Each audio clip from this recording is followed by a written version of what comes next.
Penuel the Black Pen.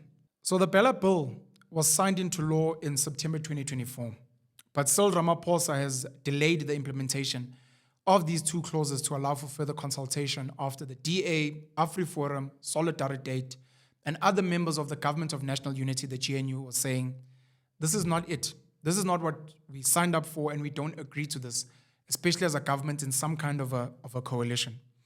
The biggest issues are clauses 4 and 5 of the Bela Bill, which is basically the Basic Education Laws Amendment Act of 2024. These two clauses, clauses 4 and 5, have to do with language policies and admission policies in schools, specifically saying or taking the power away from the school governing bodies and passing it on to the province. What this means is every school, if this is implemented, you devise your language policy as a school, English, Afrikaans, these are the secondary languages, English, isiZulu, Xhosa, Afrikaans, whatever the case may be. And then you send it to the Provincial Department of Education. And the provincial department can then agree or override it. Secondary is admission. These are admission policies. These are the type of students we're looking for, etc., etc. You submit to the province. If the province is not happy, they send it back. They say, no, we're overriding this. And some people are quite upset by this. One of the people being the Minister of Basic Education, Minister Siviwe Gwagube of the DA, who is a minister under the Government of National Unity. She boycotted the signing of the Bela Bill. What the signing did do is that a lot of the other clauses in there became law immediately. I'm going to speak about those later on. But clause 4 and 5, more especially, were the ones that were problematic. No, let me actually speak about them first to get them out of the way. So the other aspects of the Bela Bill that became law in September immediately after Ramaphosa signed it in, number one, making grade R compulsory. A lot of schools are now going to have grade R classes, which is just before grade 1. In the past, only grade 1 was compulsory. We're now going to have grade R compulsory, and we're going to see a lot of schools now having grade R classes for children that are around 6 years old. Number 2 is criminalizing parents who don't take their kids to school or don't take their kids to school on a regular basis or disrupt school to a point where they can even be arrested for up to 12 months, depending on the case. Another one becomes home education, homeschooling, which has been very controversial in the past, but an emphasis on saying that the Department of Education must do site visits wherever the parents will be teaching their kids before they get approval to home educate their children. At any time, they can go and assess and inspect and make sure that the child is getting some kind of education at home and that it's in line with the Constitution and the Children's Act, making sure that a child has a right to education. Another one is making sure that schools respect cultures and religions. So if certain religious groups, certain faiths, certain cultures want to celebrate certain things, schools must be very sensitive to this. Again, this is protected and covered by the Constitution and everyone's right to freedom of association, freedom of beliefs, etc., etc. So if you have a cultural gathering at home, if there's a cultural holiday, if there's a religious holiday, if there's a religious gathering, the schools must be sensitive to this. And it cannot be that schools only prioritize maybe Christian holidays over others. Also a reaffirmation, and this is back from, I think, 1997. Jeez, I'm old. Back in 1997, when I was still in grade 6, it was standard 4 back then for those of us abakugile. It's just to reaffirm that corporal punishment is not allowed in schools. It is a crime. There are still schools in South Africa where kids still get a hiding. Weirdly enough, some of the top schools that I know in places like Mpumalanga, Limpopo, KZN still give a caning to kids when they misbehave. Many parents support this. They say, hey, Baba, if these kids are misbehaving, tell Ndugu.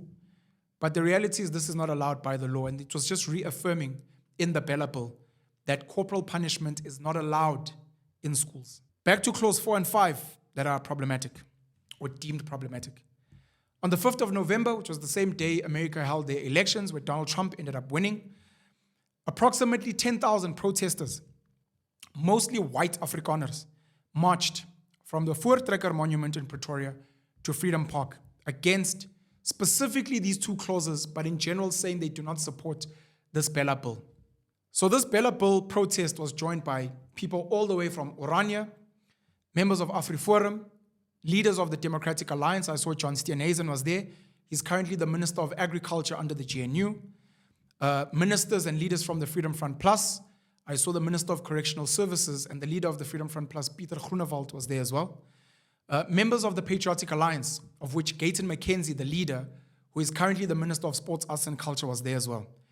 Around 40,000, not 40,000, around 40 organizations in total were represented. As per usual, and very sadly, President of South Africa, Cyril Ramaphosa, was nowhere to be seen. He was AWOL. Every now and then, when he doesn't want to deal with hot topics, he sends people. And in this regard, he sent Gayton McKenzie to go represent him and receive the memorandum from the people that were countering this issue. Ramaphosa nowhere to be seen. Ever since, to be honest, the elections and the GNU, he's been traveling the world and he's been protected. We see Gayton, we see John Steenhuisen, we see Peter Groenewald, we see Leon Schreiber, we see Siviwe Kwagube, and all these other people. But Ramaphosa is nowhere to be seen, especially with some of the most sensitive stories like the kids that have been passing on from eating poisoned food from spaza shops and the issues of illegal foreigners, undocumented foreigners that run spaza shops, which is something that has been complained about for so long. There was actually a very gaslighty post by, I think, Ukumbuzo, who's in the presidency, speaking about how it's up to South Africans to stop buying from the spaza shops and not necessarily blaming government. I found that to be very gaslighty. It's the government's responsibility to ensure that we have sovereignty, our borders are closed, the government's responsibility with the police, with security forces, to make sure that undocumented people are not here, to make sure that people that want to operate a business have a business license to be here. I think you need at least 5 million rand in cash to be considered for a business license. I can tell you now, almost all of these spaza shop owners did not meet that requirement. There's a lot of bribes to Home Affairs, there's a lot of bribes to the police. There are arguably bribes to politicians to make sure that they turn a blind eye. So for someone in the presidency to say something like that left a very, very bitter taste in my mouth and many other people as well. First things first for me, especially with these elections and elections in the past, I've had to accept very painfully that I don't think racism is going to end in this country. South Africa is extremely racist. It's extremely racially divided. The people that gathered at CODESA, the people that came together at the initial government of national unity in 1994, did not do a good job of healing. Even with the Truth and Reconciliation Commission of Desmond Tutu, of which he won a Nobel Peace Prize for, may he rest in peace, we didn't really get healing. We didn't really see justice. And 30 years on, we're still not seeing justice in terms of land, in terms of the economy, in terms of apologies from people in South Africa. Specifically white Afrikaners, because they catch the bulk of the heat. They've never apologized for apartheid. If anything, and this might be news to you, Afrikaans people didn't want apartheid to end. You might see Afrikaans people hugging black people in the Springboks win. You might see them celebrating certain things. You might see them laughing with black people at a braai. But generally, the overwhelming majority of white Afrikaners did not want apartheid to end and have never apologized, which means to them, if apartheid came back tomorrow, they'd be happy. That's very important to note because we live in this illusion of a rainbow nation where we assume that everyone agreed to get along in 94, and that's not true at all. There are many black people in this country who are still bitter. Some of them being members of the PAC, the Pan-Africanist Congress of Robert Sobukwe, some of them being part of the Black Consciousness Movement of Stephen Bantu Biko, and many members of Umkhonto weSizwe, the Guerrilla Wing, many members of the APLA, of Azapo, bitter to this day because they're like, this is not what we fought for. Chris Hani was assassinated, Steve Biko died, was killed as well, Robert Sobukwe died as well, being the only prisoner in Robben Island who was isolated. Where's the justice? No, we must forgive. Black people must constantly forgive. Black people must constantly bend over. White people generally don't lose anything. And any little bit of pain, black economic empowerment, affirmative action, employment equity, white people get their panties in a knot and they lose it. Reverse racism and including some groups that I have huge respect for. AfriForum, Solidarity and others. Saying these gaslighting things where it's evident that they were never about building together as a nation, and it's an illusion, it's fake. There's racism in this country. That is very important to note. Even the idea of me visiting Orania, where I was very well treated, I had great interviews with Joost Strydom, the leader there, and Karel Boshoff, an ex-leader there, and whose father was one of the founders of Orania. They still want separate development. Yes, it's not white, it's Afrikaner, but those are semantics. Separate development. And this is arguably the same where white Afrikaans people still want to have their own schools. Why? Because a lot of them are racist. A lot of them never wanted apartheid to end. They've never apologized for apartheid. And they don't want their children studying with black kids and colored kids and Indian kids. These are facts. You can hate them. You can get angry. You can say, yeah, but Pen, not all of us are. Yes, not all of you, but the overwhelming majority. And just because you are an exception doesn't mean you must go and defend bad behavior and racist behavior by other people as well. That is very important as a start for me. Now, let me maybe add this. I know Kali Kriel of AfriForum said this, and many other leaders as well, that Afrikaners have never been this angry since 1994. Basically saying that they were pissed off in 94 that they lost the apartheid rule and the Afrikaner rule. Boo-hoo. And now they're angry because now their kids and their little separate schools are being fiddled with and they're pissed off. Sure. Now that I've got that out the way, the ANC government that has been in power over 30 years has failed in many ways. One of the things we should have learned from the same apartheid government many people don't like is that they prioritized their people. The ANC government is non-racial, it's inclusive, or yeah, whatever, man. The ANC was set up by John Langalbalele Dube, or Pixley Isaka Seme, and others to fight for the liberation of black people. Yes, some argue that it was co-opted later but by the Oppenheimers, by the Manels, the Hersoffs, and all these other wealthy colonialists, Jewish business people that came in and got their little projects in Mandela and Ramaphosa and others. But the reality is, unlike the apartheid government, the National Party, the ANC government did not prioritize black people in fixing issues. The apartheid government made sure that they built Afrikaans schools.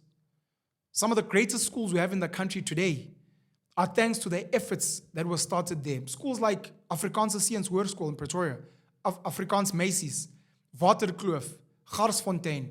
We can go around the whole country. Some of the greatest schools in the country, Paul Roos Gymnasium, Paul Boys High, Paul Gymnasium. That's the Grey College in Bloemfontein, arguably the greatest school on the African continent. They prioritize building schools for Afrikaans children. They prioritize investing in Afrikaner business people and an Afrikaner economy so that the Afrikaans child can be born, learn, speak Afrikaans at home, go to school, speak Afrikaans at school, go into the work, go to varsity, speak and learn in Afrikaans at Afrikaans universities. Randse Afrikaanse Universiteit, which we now know as UJ. At some point, I think the University of Port Elizabeth was a Broederbond project. University of the Free State, Potchefstroom University, I think it's called the University of the Northwest today, Stellenbosch, Marties. They prioritized that the Afrikaans child will have a university.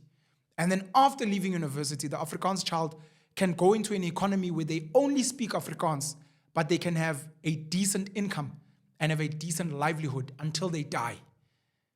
The ANC government in 30 years has not moved any of that.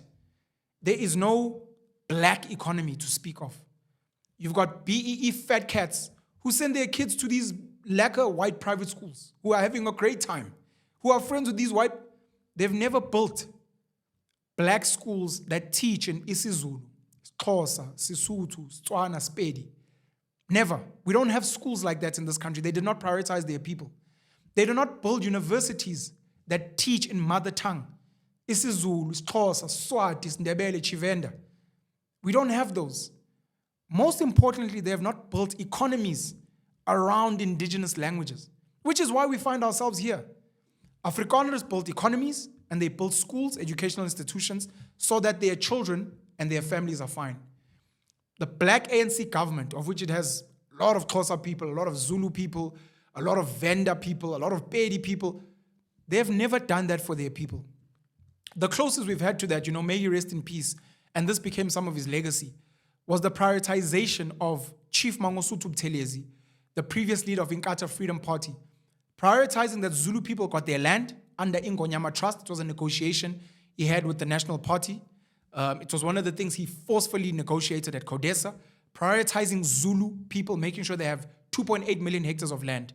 Yes, other people would call him a sellout, that they work with the Afrikaners, that the Afrikaners were helping them. That is to be debated. It's controversial. It's part of his legacy as well. Zulu people got land. They built a university, the University of Zululand. Sadly, unfortunately, it doesn't teach in isiZulu. Bank, Itala, bank. Today we've got the Mangosuthu University of Technology. So that was the closest we got, but it's still not what the Afrikaners did, where you say, as a Zulu child, you are born on Zulu land. That is your land under your king, Umisu Zulu, today. And you will go to a primary school and a high school that teach in isiZulu, maths, science, history, geography, business economics. NgesiZulu, sagini, sacetshwayo, sashaka, sasenza ngakhona. From there you go to a university that teaches in isiZulu. From there you go to an economy that is Zulu-led, and you can speak this one language your whole life. The ANC government, some of the black business people of the time, they failed to do that. So we find ourselves here today. There's been no focus on black languages. For those of you that may not know, Afrikaans is the third most spoken language in South Africa. Third. There are 7.4 million first language Afrikaans speakers in South Africa and over 10 million second language speakers in South Africa. What's even more interesting than it being the third most spoken language in the country is that most people that speak Afrikaans are not even white. 50% of Afrikaans speakers are colored people. 50%. With only 40% being white. 50 plus 40 is 90. Maths. 9% of Afrikaans speakers are black people. This is their first language, their preferred language. Ek praat Afrikaans. Hello, meneer, hoe gaan dit? Ek praat Afrikaans. I don't speak English as a black person. I speak Afrikaans. English might be my second language, or it might be my third, fourth, whatever. And then 1%, Namandia, KwaZulu, Namandia. 1% of Indians take Afrikaans as their first language. What has been also said for me is that back in 1976, which we celebrate every 16th of June, Youth Day today, which was actually the killing of students that were protesting against forced Afrikaans as a medium of instruction. I can only imagine that what's happening now with these protests is bringing up some of those thoughts for many people. Those students that were protesting against Afrikaans, but in English. They were not saying that we don't want Afrikaans. We also don't want English. We want our own mother tongue. They were only fighting against Afrikaans. Yes, the National Party and the apartheid government was forcing Afrikaans down their throats, and maybe the British colonizers were doing it better through the churches, through the missionaries, etc., etc. They were finessing the system. But the reality is both of these are arguably colonial languages. Yes, Afrikaans was built and manufactured here. Some people say that Afrikaans is actually a black language, of which the indigenous people, they used it to speak to the French and the Dutch and the Flemish and the German that came here to trade, and then eventually became an Afrikaans. And then all those people, those white people that settled here, Abo Jan van Riebeeck and the boys, they then took on this language as their own. But to some degree, it's a colonial language. But you don't have an issue with English. This language that I'm speaking now, which is not necessarily my mother tongue. So here we are now, still on behalf of, may she rest in peace, maybe, Queen Elizabeth, King Charles. We are still upholding the British monarch. We're still upholding the British colonization project. A language which is called African, Afrikaans, we don't want. We want English from England, from the Anglican, of which the Anglican Church was there at the coronation of the king of the Zulus. We are happy to protect English. And some of the arguments black people make is, yeah, but it's the spoken language of business in the world. How did that come to be? Through colonization, through oppression, through exploitation, through the theft of resources. Afrikaners, unlike black people, did not accommodate that. You speak English? Sharp, mooi. I'm going to speak Afrikaans. Black people, you speak English? Okay, I know. No, let's speak English, my brother. There's no pride for our languages and our cultures. And for me, one of the reasons I've enjoyed spending time with Afrikaans people, from when I was young, playing rugby, going to prize, singing in the choir, being involved in the culture and all those things, seeing the beauty of pride in a small minority group saying, this is who we are. We wear khakis, we are farmers, ek is 'n boer, I eat biltong, I eat koeksisters, I like potjiekos. This is my school. I drive a bakkie. I love rugby. This is who I am. Ek's 'n Afrikaner. I'm not European. Ek is hier in Afrika. Ek is 'n Afrikaner. How they came about and all those controversial matters we can definitely discuss. But here are people passionate about who they are. And yet black people are very quick about Penuel to speak the Queen's English and to speak English and to be seen saying all these big English words. Today I'm proud of myself and we judge each other on our proficiency of the English language when we can't even discuss basic economic terms, basic technological terms. Some of those words may not even exist in some of our own languages. This is where we've all failed, and more specifically the government and the people entrusted in power, including the kings, including the religious leaders, etc. I prefer English. That's me. And you can attack me, you can bash me. It's the decision I've made. It's the same way I dress, the way I dress. It's who I am. But the people that are now going to be fighting Afrikaans people while not prioritizing black languages are hypocrites to me. It's very important to build an economy around a language. If you want kids to learn isiZulu, Xhosa, etc., build economies. Whether it's the taxi industry, whether it's the funeral parlor industry, whether it's tenders, whether it's computers, whatever it is, build an economy that is around a certain language, and I promise you the schools will come. That is why certain black parents would rather have their children learn French, rather learn Mandarin. Because they're like, well, if my child can speak Mandarin, they can trade in China with the Chinese. If my child learns French, there are more French speakers on the African continent than English speakers. And French is a business language, unlike Swahili. Like in South Africa, English is a business language, even though isiZulu is the most spoken language. French is a business language, and they can trade with France. So we need to fix that if we want, or we can assimilate and stop fighting those who are fine to fight for their languages. There are even South African kids that I've met that are learning Russian. A lot of them get scholarships in Russia to go and study engineering, medicine, and to go and live in Russia and do business there. One of the things I want to touch on is some of the cries around the colors that were at the protest. Orange, white, blue. Any of you know these are the colors of the old South Africa and the apartheid government flag. The reality is that orange is the color of solidarity. That's their organization's color. Solidarity is the big daddy organization of AfriForum. It's a trade union. AfriForum is a civil organization group. The blue was the DA. The DA was there. They were blue. There were some people from the Freedom Front wearing green. There were some people from the PA wearing green. But it was largely orange, blue, and then I guess the white becomes the people there. But orange is a color that Afrikaners love. The Orange River, the Orange Free State. It's a color that they inherited from their Dutch, Nederlandse ancestors. There was a king that was big on the color orange, and it's the color that they keep pushing out there. So that is the explanation behind that. Saw some people complaining about the symbolism behind it. You may be fully right, but these are the colors they choose. Of course, as I said earlier, most white Afrikaners wanted apartheid to not end. So they will obviously keep some of this symbolism, and it's up to the government of the day to rule out any problem. The idea of banning a color like orange, silly. Banning blue, silly. The JMPD, the police department in Johannesburg, their cars are orange, white, and blue. Come on, man. Gayton McKenzie was there to support, saying that, Afrikaans is his first language. He's the leader of the Patriotic Alliance. He's the current Minister of Sports, Arts and Culture. He was there to receive the memorandum on behalf of Cyril Ramaphosa and the presidency.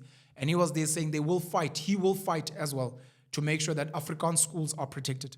I did speak about some of the great Afrikaans schools, and the reality is most Afrikaans schools are actually superior to our generic English schools. They are very good, top-class ex-Model C English schools. Sadly, a lot of them are still white-dominated, but most of our township and rural schools that speak or teach in English are not that great. And to be honest, the focus should be there. One of my questions that I asked, and one of the things I wanted to speak about, was parents, black parents in certain neighborhoods saying, I can't put my child in the school because they teach in Afrikaans. If there are enough kids in a neighborhood, black, white, colored, doesn't matter, that want to learn in English, and you can prove this to the Department of Education, then why not build an English school?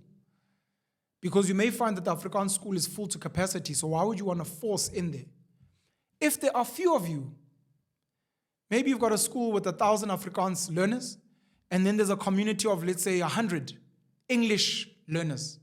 Why would you want to force 100 English learners into the school when they're such a minority? It doesn't really make sense. Now the school must cater and bend to these 100 students and try and get staff and the costs.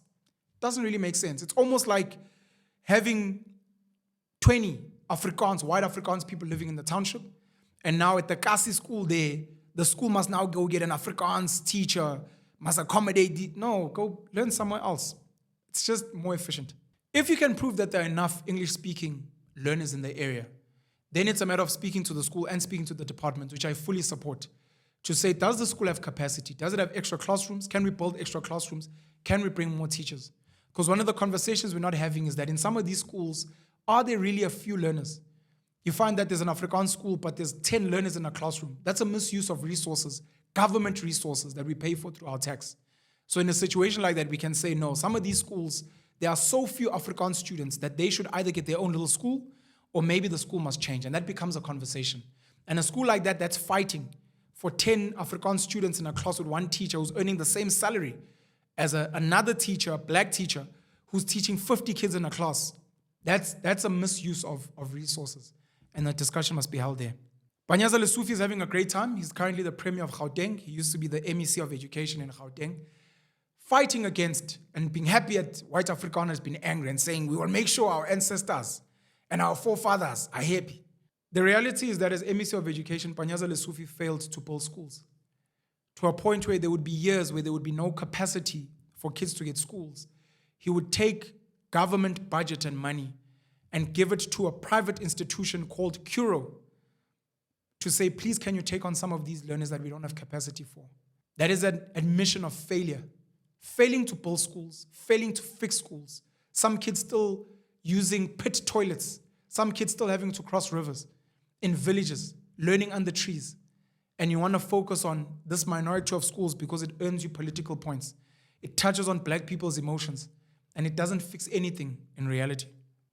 We will be seeing probably, if ever this government gets things their way, of course, it might be a breaking point for the GNU. The DA has said they'll walk away if ever the ANC carries on with this. So it's a very contentious issue, but they might change. This is the DA. It's the same DA that said they wouldn't work with the ANC. It's the same DA that were building a moonshot pact. So the idea of them selling out to this protest, Afrikaners and others, please don't hold your breath. They might try and be like, look, it's still better than them working with the EFF and MK. They might still turn on you. So, but they said that if this doesn't happen and if these clauses aren't reworked, they will walk away. But if the ANC gets its way and if they push, and if Panyaza Lesufi and others push, we may see more Afrikaans schools popping up. We've obviously seen a lot of Curo Afrikaans schools being built, very brilliant. Some of the more old legacy Afrikaans private schools like Help Mekaar, Leeuwenhof, and others around the country. There's a new school called Academia, which is also being built privately. Same way you've got a Afrikaans skills tertiary institution called Soltech, built Solidariteit AfriForum, 300 million rand institution for Afrikaans learners, private. So government doesn't have a say there. You may see more private Afrikaans schools. And to be honest, those schools might become very, very successful. There's a brilliant video by Ernst Roots of Solidarity Today. He used to be in AfriForum, where he speaks about the fact that there are only 1,182 Afrikaans schools in the country out of a total of 22,000, I believe, 511 schools. 1,100, 22,500. These 1,100 schools cater for 880,000 students. The rest of these cater for about 12 million students. Why would the government want to focus on this minority of schools which are well-functioning, well-resourced, the governing bodies working? Some of these schools I can attest to have black students, colored students. As I said, 50% of Afrikaans speakers are actually coloreds. Black, colored students in there learning in Afrikaans. Why would you want to focus on this versus fixing the schools where you guys have not been able to work? Versus building schools that teach an indigenous mother tongue so that the kids can read for meaning. Something that Musi Maimane of BOSS has been raising and others have been raising for so long. Something needs to happen. I don't know what decision Cyril Ramaphosa, Minister of Basic Education, Siviwe Kwagube, is going to make. I don't know if this will be a turning point, and I don't know if Panyaza Lesufi and others, this might be a turning point for them even in the GNU because they already don't like it. They've said it many times. and then we'll take it from there. Looking forward to hearing some of your thoughts on the amendments, the Bela Bill, some of your thoughts, some of your criticisms of what I've had to say. At the end of the day, we're all trying to do best for our children. We love our children. We want them to be educated. We want them to win. And we want to build a South Africa that is great for all. Penuel, the Black Pen. The thoughts and views expressed on this podcast are not necessarily those of Podcast Party. But here at Podcast Party, we encourage open dialogue and critical thinking, where great minds don't all think alike. Join the party. Make sure you like and subscribe so you don't miss a thing.